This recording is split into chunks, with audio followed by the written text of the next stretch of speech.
Hello दोस्तों, मैं विकास आप लोगों को आज एक प्रेरक कहानी सुनाने जा रहा हूँ। आप लोग कहानी को ध्यान से सुनिएगा। चलिए कहानी का टाइटल देखते हैं, जिसमें कि लिखा हुआ है, कुछ भी बोलते समय ध्यान रखें, मुंह से निकले हुए शब्द वापस नहीं आते हैं। चलिए इस कहानी को शुरू करते हैं। एक व्यक्ति ने गुस्से में संत का अपमान कर दिया। अगले दिन वह माफ़ी मांगने पहुंचा। संत ने उससे कहा, नगर के बीच में पक्षियों के पंख रख जाओ। गुस्से में बोले गए शब्द दूसरे के दुख पहुंचाते हैं।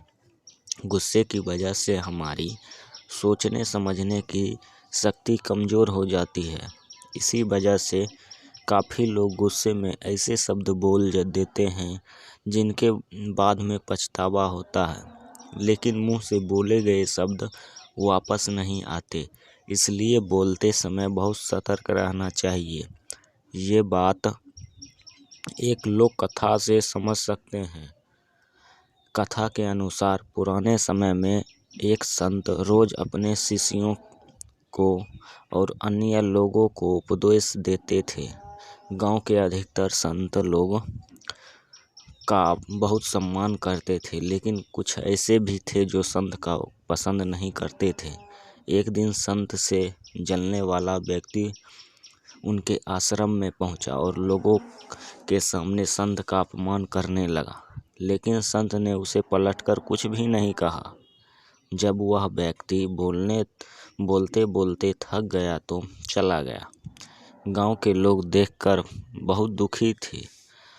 संत ने अपना प्रवचन फिर से कर दिया। वह व्यक्ति अपने घर पहुंचा तो उसे अपनी गलती और उनसे मांगा।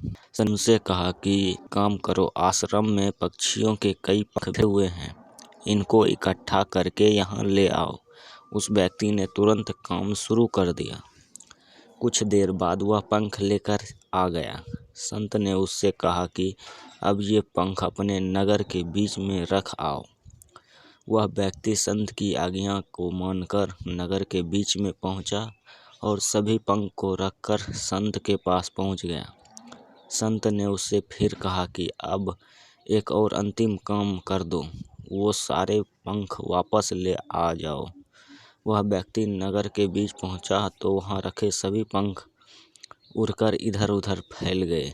सभी पंखों को इकट्ठा कर पाना उसके लिए बहुत मुश्किल था।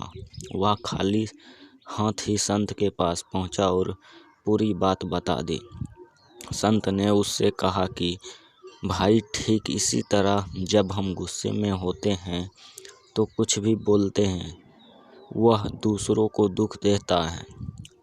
जब हमारा मन शांत होता है तब हमें गलती का एहसास होता है, लेकिन तब हम कुछ भी नहीं कर सकते हैं। जिस तरह सभी पंखों को इकट्ठा कर पाना संभव नहीं है, मुंह से निकले हुए शब्द वापस नहीं आ जा सकते हैं। इसलिए गुस्से से बचना चाहिए और कुछ भी बोलते समय बहुत ही सतर्क रहना चाहिए।